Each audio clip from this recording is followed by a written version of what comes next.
जय हिंद दोस्तों। बात है 10 अप्रैल 1912 की। आरएमएस टाइटैनिक अपने जमाने का सबसे बड़ा और लग्जरियस जहाज अपने पहले सफर पर निकलता है। ये जहाज साउथहैम्पटन न्यूयॉर्क से इंग्लैंड जा रहा है और इस जहाज के अंदर काफी बड़े बड़े लोग बैठे हैं, जैसे कि मशहूर एक्टर्स और बड़े बड़े बिजनेसमैन। ये सभी लोग अपनी जिंदगी की नई शुरुआत करने के लिए अमेरिका जा रहे हैं और इस जहाज की कमांड संभाले हुए हैं senior captain Edward John Smith. Edward John Smith की उम्र उस वक्त 62 साल थी। वहीं जहाज के अंदर बैठे पैसेंजर्स और मीडिया सभी काफी ज्यादा एक्साइटेड थे। आखिर ये दुनिया का सबसे बड़ा जहाज था उस टाइम और इस जहाज के अंदर ऐसी लग्जरी यूज की गई थी जो कि आज के टाइम में भी शायद बहुत ज्यादा महंगी पड़ेगी। दोस्तों, उस जमाने में इस शिप को बनाने में इसकी कॉस्ट पड़ी थी $7.5 मिलियन, जो कि आज के टाइम में $7.5 मिलियन लगभग $400 मिलियन के बराबर होता है। अगर शिप के अंदर के इंटीरियर और डिजाइन की बात की जाए तो आज के अंदर मौजूद बड़े बड़े 5 स्टार होटल्स को पीछे छोड़ सकता है। इंटीरियर ग्लास की खिड़कियां, ऑर्नेट वुड की पैनलिंग और साथ ही 2 बड़े बड़े स्टोर रूम्स, एक heated swimming pool, Turkish bath, एक जिम, 4 रेस्टोरेंट, 2 बार्बर शॉप और एक लाइब्रेरी भी। और तो और दोस्तों, जिस तरह के सेफ्टी फीचर्स का यूज किया गया था इस शिप को बनाने में, इस शिप को अनसिंकेबल माना जाता था। ये एक ऐसी शिप है जो कभी डूब नहीं सकती और व्हाइट स्टार लाइन उस कंपनी का नाम था जिस कंपनी ने इस शिप को बनाया था। और इस कंपनी के वाइस प्रेसिडेंट तो इतने कॉन्फिडेंट थे इस शिप को लेकर कि उन्होंने पब्लिकली अनाउंस कर दिया कि ये शिप कभी डूब नहीं सकती और ये शिप अनसिंकेबल है। लेकिन अपने पहले ही सफर के 2 दिन बाद 12 अप्रैल 1912 को टाइटैनिक को अपनी पहली आइस वार्निंग मिल जाती है। मतलब जिस अटलांटिक को पार करके ये जहाज समंदर में अमेरिका की ओर बढ़ रहा है, वहां पर बर्फ के बड़े बड़े पहाड़ मौजूद है और ये वार्निंग कोई ऐसी अनयूजुअल चीज नहीं थी, ये हर एक जहाज को दी जाती है। समंदर के अंदर मौजूद सभी जहाज एक दूसरे को ये वार्निंग देते रहते हैं कि आगे बर्फ है या फिर आगे तूफान है या फिर किसी भी तरह का कोई भी खतरा हो। और टाइटैनिक को 2 बार ये वार्निंग दी गई और इस वार्निंग के बाद टाइटैनिक ने अपना 2 बार रूट भी चेंज किया, लेकिन टाइटैनिक ने उस दौरान अपनी स्पीड को कभी कम नहीं किया। उस टाइम टाइटैनिक की स्पीड 40 किलोमीटर पर आवर थी और ये जहाज इसी स्पीड के साथ अपने लक्ष्य की ओर बढ़ता रहा। 2 दिन बाद 14 अप्रैल 1912 को 7 और आइस वार्निंग दी जाती हैं, लेकिन कैप्टन स्मिथ और इनका केबिन क्रू सभी के सभी इस वार्निंग्स को अवॉइड कर देते हैं और अपनी उसी स्पीड के साथ अपने लक्ष्य की ओर बढ़ते रहते हैं। 14 अप्रैल 1912 ये एक ऐसी रात थी जिस रात के अंदर कोई मूनलाइट नहीं थी।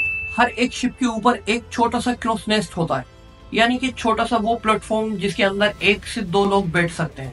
जब समंदर के अंदर अंधेरी रात होती है उस वक्त ये लोग सामने का व्यू बताते हैं। रात 11:39 पर फ्रीडिक फ्लिट नाम का एक बंदा इस क्रॉस नेस्ट के अंदर बैठा हुआ है। वो अचानक देखता है कि सामने समंदर के अंदर बर्फ का एक पहाड़ आ जाता है। ये बंदा जल्दी से 3 बार घंटी को बजाता है और साथ ही फोन कॉल भी करता है और ये चिल्लाकर बोलता है कि हमारे सामने एक आइसबर्ग आ गया है और ये चिल्लाकर बोलता है कि जहाज को लेफ्ट तरफ मोड़े। लेकिन अनफॉर्चुनेटली काफी देर हो चुकी थी। जब तक ये जहाज मुड़ता 11:40 पर ये जहाज उस आइसबर्ग से टकरा चुका था। टाइटैनिक का टकराव इस चट्टान के साथ फ्रंट राइट साइड पर हुआ, बो के पास। अच्छा, बो किसी भी जहाज का सामने का हिस्सा होता है। करीब 10 सेकंड तक ये जहाज आइसबर्ग के साथ टकराता रहा और इसके साथ ही इस जहाज पर एक बड़ा सा डेंट पड़ जाता है। इसके साथ ही साथ इसमें कुछ छोटे छोटे होल्स भी हो जाते हैं। टकराव के कुछ देर बाद कैप्टन स्मिथ एंड शिप के आर्किटेक्ट थॉमस एंड्रयू तुरंत पहुंचे मीटिंग रूम में, ये जानने के लिए कि आखिर शिप को कितना नुकसान हुआ है।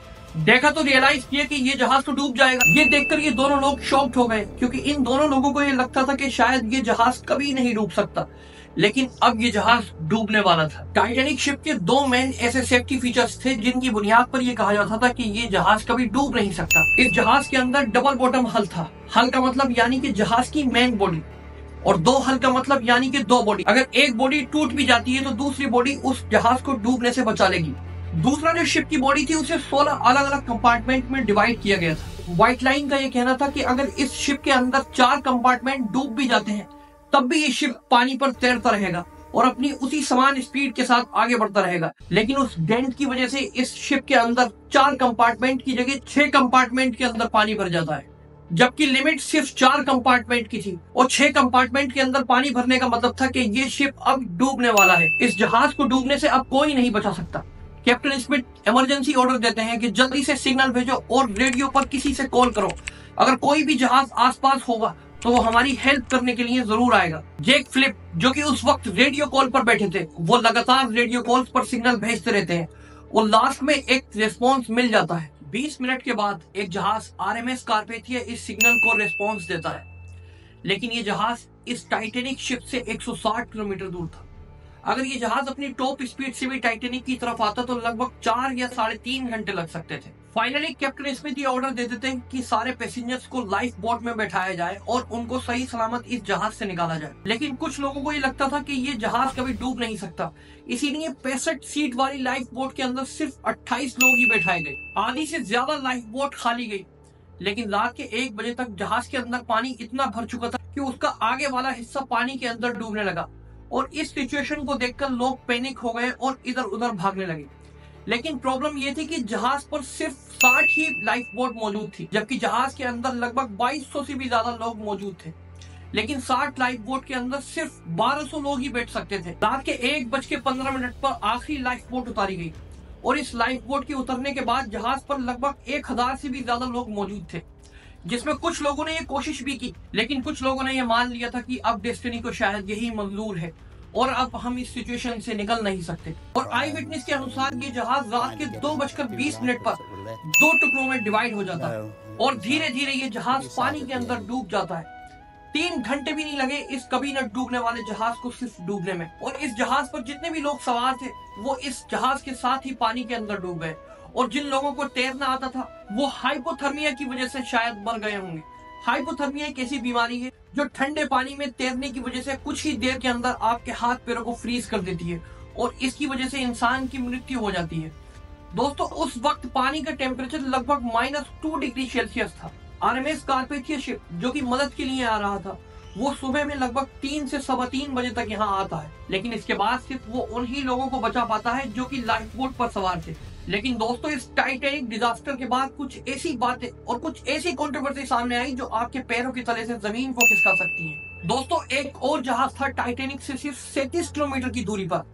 अगर ये जहाज चाहता तो वो सारे के सारे पैसेंजर्स बच सकते थे। इस जहाज का नाम था SS कैलिफोर्नियन, क्योंकि टाइटैनिक के टकराने से पहले SS कैलिफोर्नियन ही वो जहाज था जिसने टकराने से 1 घंटे पहले आखिरी वार्निंग मैसेज छोड़ा था। शिप SS कैलिफोर्नियन के कैप्टन स्टेनी लोर्ड से उनके क्रू ने कहा भी था कि टाइटैनिक से कुछ फ्लेयर्स और रॉकेट्स दिखाई दे रही हैं, लेकिन उन्होंने कहा ये कुछ अमीर लोग हैं जो कि शिप के अंदर पार्टी कर रहे हैं। अगर उस रात कैप्टन इस फ्लेयर्स और रॉकेट्स को सीरियसली लेते तो शायद टाइटैनिक पर मौजूद सारे के सारे पैसेंजर्स बच सकते थे। लेकिन जब सुबह ये SS कैलिफोर्नियन जहाज डिजास्टर की जगह पर पहुंचता है, उस वक्त तक बहुत देर हो चुकी थी। दोस्तों, इस टाइटैनिक डिजास्टर में होने वाली कुछ मिस्टेक्स पर रोशनी डालते हैं। SS कैलिफोर्नियन के कैप्टन स्टेनी लोर्ड को लोग ब्लेम करते हैं, लेकिन इस डिजास्टर के लिए किसी एक इंसान को ब्लेम नहीं किया जा सकता। टाइटैनिक शिप के कैप्टन एडवर्ड स्मिथ को या फिर रॉबर्ट हिचन्स की, क्योंकि जब मैसेज आया था कि इस जहाज को लेफ्ट साइड की तरफ टर्न करना है तो डेक पर मौजूद लोगों ने लेफ्ट साइड टर्न करने के लिए कहा, लेकिन रॉबर्ट हिचन्स ने पैनिक में आकर उस जहाज को लेफ्ट साइड की जगह राइट साइड में टर्न कर दिया, जो कि चट्टान की ओर चला जाता है। या फिर Joseph Bruce white line company के चेयरमैन थे और उन्होंने लगातार स्मिथ पर यह प्रेशर बनाया कि इस जहाज की जर्नी को सिर्फ 6 दिन के अंदर कंप्लीट करना है। वो ये दिखाना चाहते थे कि टाइटैनिक ना कि इस दुनिया का सबसे बड़ा और सबसे तेज स्पीड जहाज भी है, वो एक नया रिकॉर्ड बनाना चाहते थे और यही एक वजह थी कि जहाज की स्पीड को कम नहीं किया गया। दोस्तों, टाइटैनिक को ढूंढने में 70 साल से भी ज्यादा का वक्त लग गया था। साल 1985 में इसे ढूंढा गया। ये समंदर की गहराई में 3800 मीटर नीचे पाया गया था। लेकिन इस डिजास्टर के बाद बहुत सारे बदलाव किए गए। किसी भी पैसेंजर्स के लिए लाइफ बोट कम नहीं पड़नी चाहिए और भी बहुत बदलाव किए गए। आपको ये जानकारी कैसी लगी हो मुझे कमेंट्स में जरूर बताइए।